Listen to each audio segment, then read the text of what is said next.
Today, I'll explain the parents of the most popular One Piece characters. Do you know who Zoro's parents were? What about Nami's, Frankie's, or Shanks? Well, we'll cover all of those in this video, but let's first start with Luffy, who is the son of Monkey D. Dragon and an unnamed woman. We'll talk more about Luffy's mom in a bit. For some reason, Dragon decided not to raise Luffy himself and gave the boy to Garp at a very young age. This was likely because his role as the leader of the Revolutionary Army would put Luffy in constant danger, which isn't something he wanted for his son. The first time we saw Dragon in the series was during Loguetown, when he saved Luffy from Smoker. Since then, he himself hasn't really been active. But considering that he has earned the title of the world's most wanted man, he is definitely much more dangerous than he looks. Now, as far as information about Luffy's mom goes, nothing has been officially revealed. But come on, this is the main character's mom we're talking about, so of course she's going to be an important character at some point, right? Well, there are countless theories about her, ranging from something normal like she was a regular Marine, to crazy ones like Crocodile being Luffy's mom.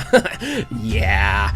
However, Oda stated in an interview a long time ago that Luffy's mom is alive, but completely unimportant to the story, so she will most likely never appear. So my best guess would be that she is just a regular woman Dragon had a brief relationship with at some point during his journey. Dragon definitely wasn't a great father, but at least he saw his son in person, which can't really be said for Usopp's dad. You see, Usopp's parents are Yasopp and Banchina, and while Banchina was pregnant, Yasopp decided to leave her to follow his dream of becoming a great warrior. He did become one of the top officers of the Red Hair Pirates, but he completely forgot about his family. His crew even visited East Blue 10 years ago, but Yasopp still didn't think to check on Usopp and his wife. While Usopp was still a child, he looked after Banchina and tried comforting her by telling her made-up stories about Yasopp returning to the village, which is how his lying habit started. We don't know much about Banchina other than she passed away at some point while Usopp was still a kid. However, what's surprising is that neither she nor Usopp were mad at Yasopp for leaving them, with Usopp still looking up to him. There are still 20 different parents left to cover, and let's continue with Ace. He is the son of the Pirate King Gol D. Roger and Portgas D. Rogue, but he doesn't really accept Roger as his father, which is why he carries his mom's last name. He also found his father figure in other characters like Garp and Whitebeard. Roger was undoubtedly the most successful pirate of his era, leading the only crew that made it to the final island of the Grand Line. Considering how big of a threat Roger was to the world government, it's understandable that once he turned himself in, they spent 9 months looking into every woman who had a connection to Roger in order to make sure he wouldn't have any children. One of those women was Rogue, who carried Roger's child. We have absolutely no information about how the two met, but what's interesting about Rogue is that she somehow managed to hold Ace in her womb for 20 full months before giving birth. She died immediately after, but her actions cleared Ace of any suspicion of being Roger's son, which allowed him to lead a normal life. Well, sorta. And even though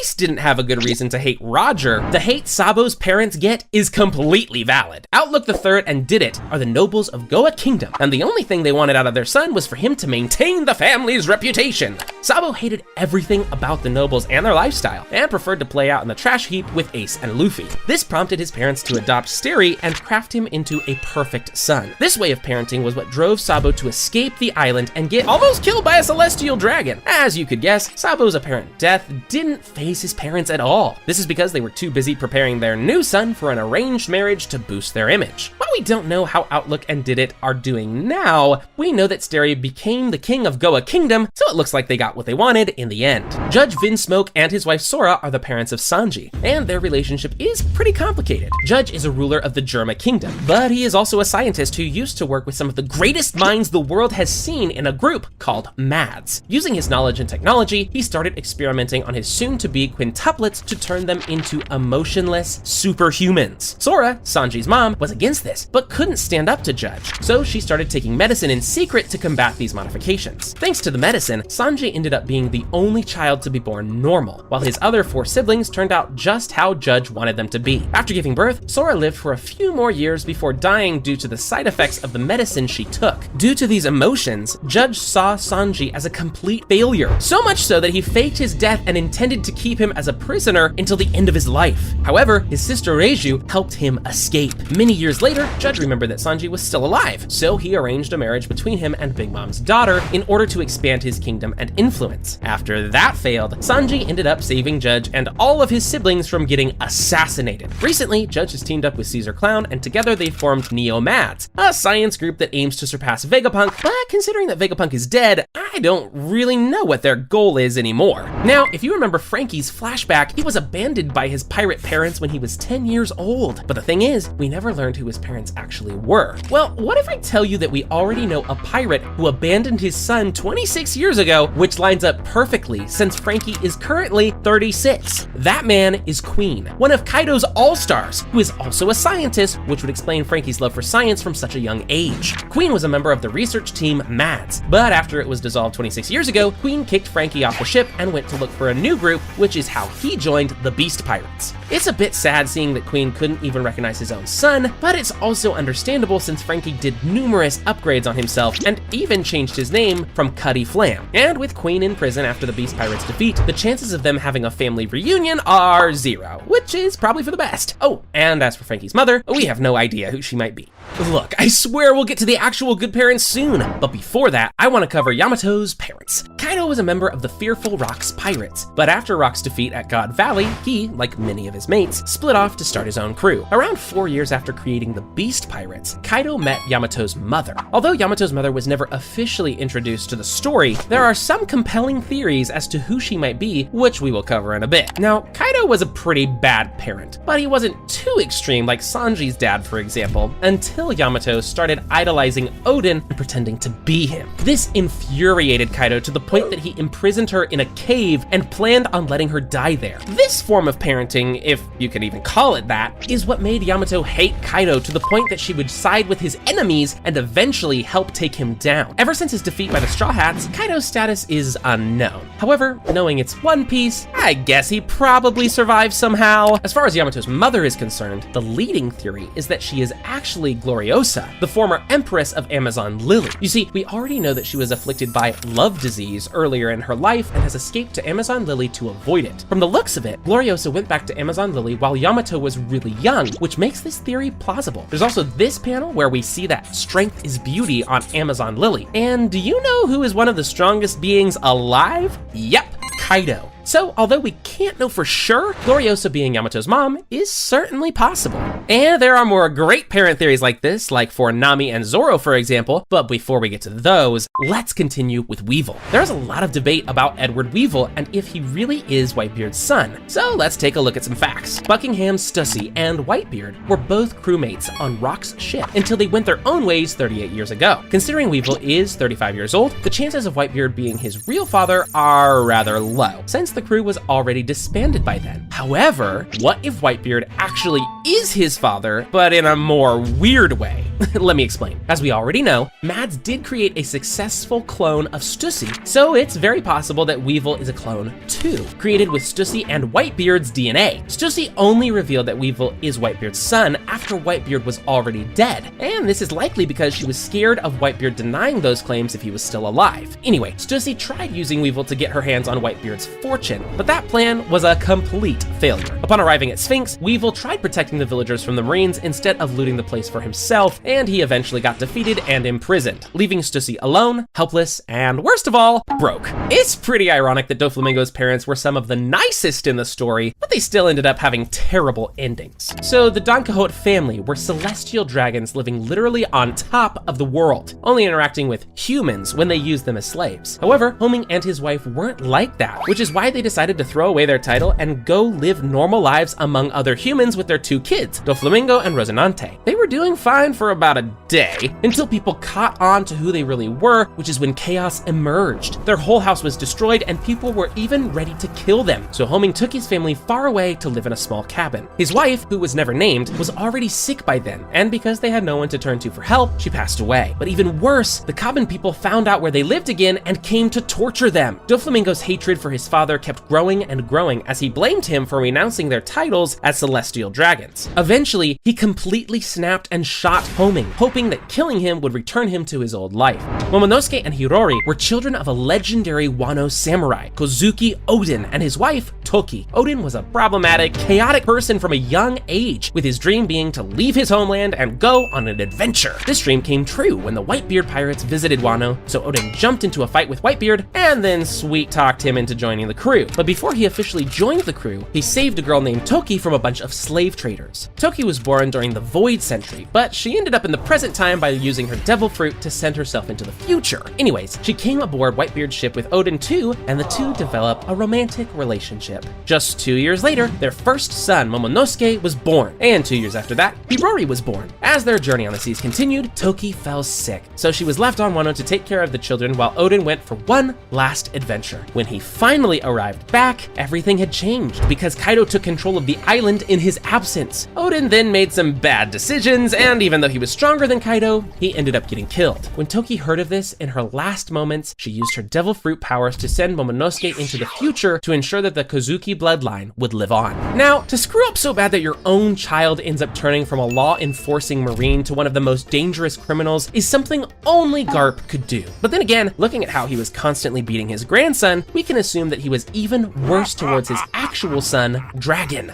Jokes aside, we know absolutely nothing about the relationship between Garp and Dragon. However, something big definitely broke out between them for Dragon to quit the Marines and go on his own path. Interestingly, Garp doesn't seem to be on the hunt for Dragon as he was for Roger, so I'd say their relationship is most likely fine. Either that, or Garp is simply too busy eating donuts and being a badass to waste his time scolding him. One sad thing about this is that Garp and Dragon will most likely never meet in the show because Garp getting defeated and imprisoned on Hachinosu could be really bad news for him. Man, I really hope we eventually get some flashbacks revealing more about their relationship. Oh, and as for Garp's wife and Dragon's mom, we have no idea who she is. There isn't even a good theory. Only 11 more parents are left to cover, and some of these I bet you didn't know about. Like, for example, Zoro's parents, whose story starts around 55 years ago, when Zoro's grandma, Shimotsuki Furoki, and 24 other people escaped Wano and created Shimotsuki Village. Then, after some time, while living in the village, a swordsman named Roronoa Arashi met a woman named Tera, who was the daughter of a bandit. The two eventually fell in love and had a child together who they named Zoro. Not much else is known about Zoro's parents besides how they died. Arashi died fighting pirates, while Tera died from an illness. The interesting thing about Zoro's family is that we know of some other relatives as well, like for example Zoro's great uncle, Shimotsuki Ushimaru, a former daimyo of Ringo, who was seen trapped in the same cave as Yamato in her flashback. And in case you were wondering, yes, Zoro is also related to the legendary Wano samurai Ryuma, who lived hundreds of years ago.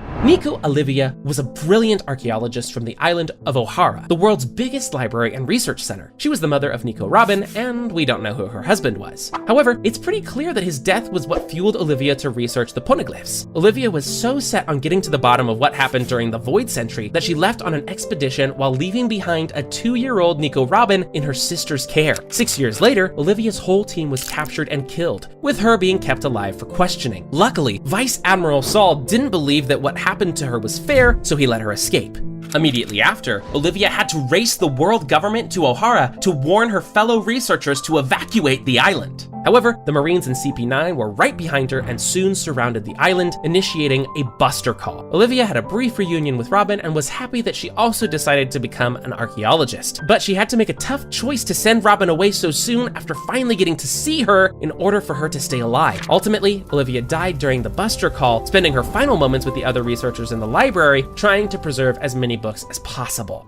Okay, that was definitely a tragic story, but something maybe even more tragic happened to Kyros and Scarlet, who are Rebecca's parents. You see, Kyros was a street thug who killed 2 people in an act of revenge. But instead of getting executed, King Riku put him in the Colosseum. He then told him that if he won 100 battles, he would be set free. Kyros would fight and win far more than 100 times, but he didn't want to leave due to having nowhere to go and everyone on Dressrosa despising him for being a murderer. He would stay in the Colosseum for 9 years and amass over 3,000 victories, until King Riku offered him a job as a guard for his 2 daughters, Scarlet and Viola. Scarlet kinda hated Kyros at first, but after she got kidnapped and rescued by Kyros, she fell head over heels for him. Now, they couldn't be together because the public wouldn't accept a princess being together with a murderer, so King Riku faked Scarlet's death so the two could live peacefully together in a secluded cabin. It's there that they had Rebecca, and Kyros couldn't be happier, finally having a proper life. However, everything changed when Doflamingo took over the country. Kyros did everything in his power to save the king and even lost his leg in the process. But in the end, he was turned into a toy, which meant that his existence was erased from everyone's memories. Shortly after, he saw Scarlet get shot and killed by Diamante. But the worst thing was that even his own wife couldn't recognize him in her final moments. The only thing he had left was Rebecca, so he stuck with her and raised her for the next 10 years, even though she didn't know he was her father. Thankfully, this story has a happy ending, as after Usopp knocked out Sugar, Kyros turned back to his human form and Rebecca finally remembered him again. Then, even though he only had one leg, he avenged his wife by defeating Diamante. And once Dressrosa was freed, he and Rebecca finally started living together again as father and daughter.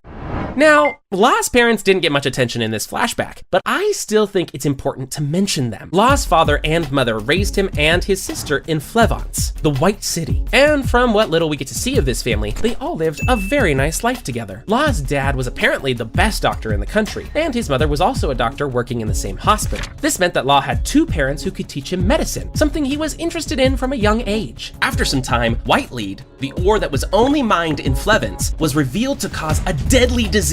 This turned the entire country upside down, with all of the bordering countries closing their borders or even going to war with Flevance to prevent the disease from spreading. Instead of trying to escape, Law's parents stayed at the hospital to try and treat as many people as they could. But unfortunately, the hospital came under attack and both of them were killed. The saddest thing about this whole story is that this disease was later revealed to be non-contagious, meaning that most of the senseless killings in Flevance that day could have been avoided.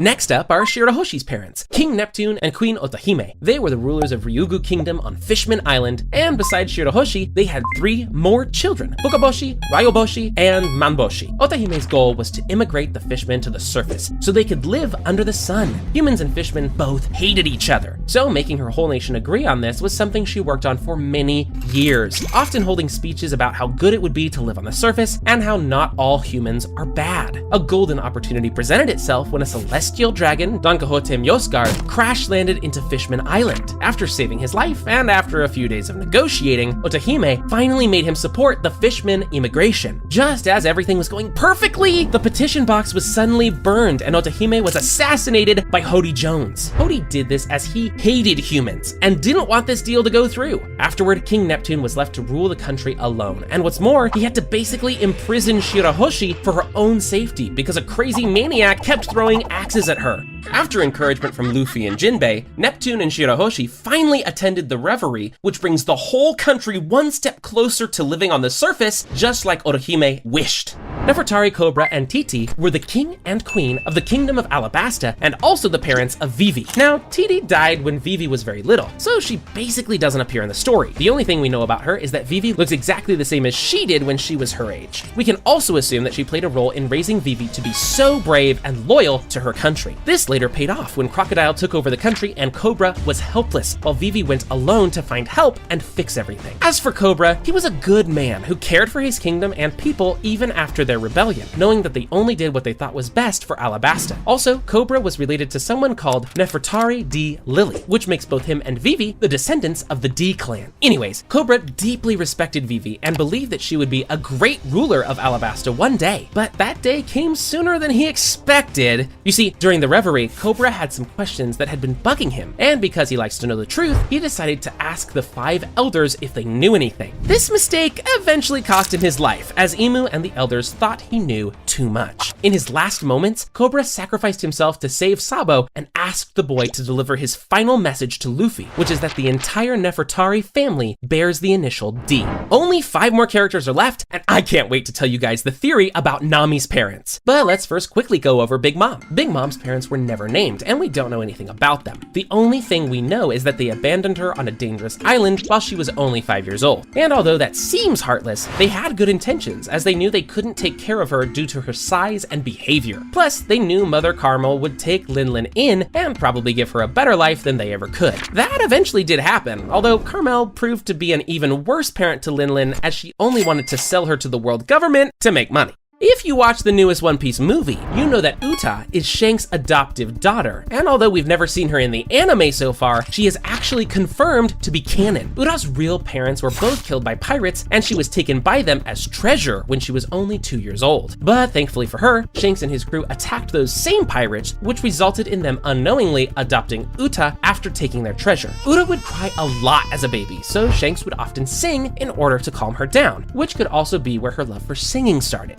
Overall, Shanks was a caring dad to her and even offered her the chance to go to the music island, Elagia, and have more people hear her voice instead of just singing on a pirate ship, which she declined. After unknowingly unleashing Tot Musica and killing almost everyone on the island, Shanks decided to lie to her and have her believe that it was his doing, so she wouldn't start hating herself and abandon singing. Even after Uta imprisoned thousands of people inside a fake world, Shanks still accepted her as his daughter and was ready to fight 2 admirals at the same time to defend her. It's important to note that not all events regarding Uta's story are considered canon, and Oda never confirmed which events really happened and which didn't. Speaking of Shanks, the recent chapters of One Piece finally confirmed the theory that he is the son of Figarland Garling. Now, Figarland Garling isn't just any celestial dragon, but the leader of God's Knights and also one of the new 5 elders. Now, for some reason, during the God Valley incident, Shanks was left in one of the prize chests. We didn't yet get an explanation as to why he was left there, but there are some theories. One theory is that Garling hid Shanks there from Rock Pirate's attack. Or maybe he was put there as a surprise for Garling since everyone knew he was going to win the competition. Whatever the case, Shanks ended up getting accidentally picked up by the Roger Pirates in a very similar manner to how he found Uta. After growing up and finding out that he is a celestial dragon, Shanks returned to Merijoa where he met his family for the first time.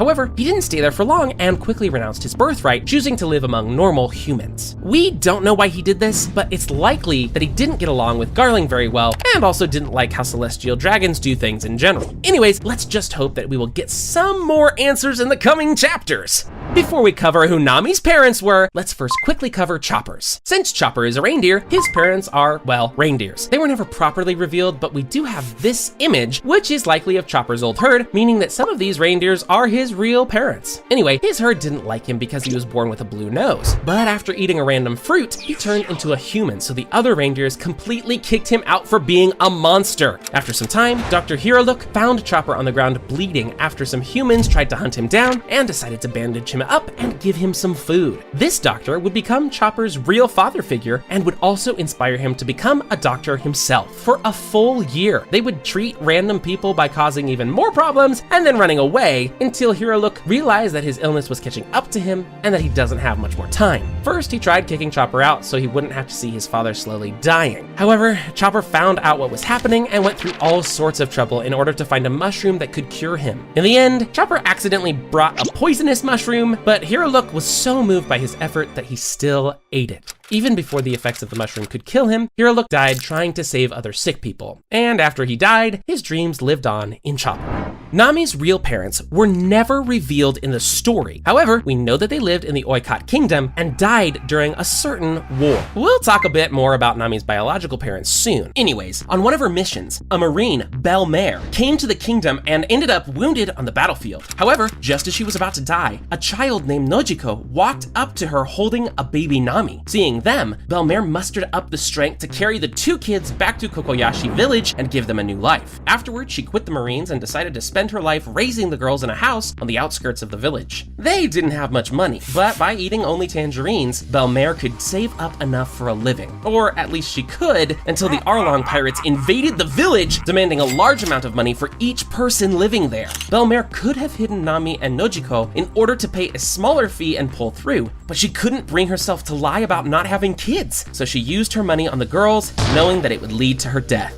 Now, you might think that we know nothing about Nami's biological parents since they were never mentioned for over 1,000 episodes, but that's not entirely true. You see, Oda actually planned on revealing Nami's backstory in One Piece movie Strong World, but he eventually decided not to do it. The main antagonist of this movie was Shiki, which led a lot of people to speculate that Shiki was somehow meant to be connected to Nami's backstory backstory, or that maybe he was even her father. Another interesting thing about this theory is that Shiki escaped Impel Down 22 years ago, while Nami was born 20 years ago, which makes perfect sense. Click on this video next where we explain the entire One Piece timeline from start to finish. Go on, click it.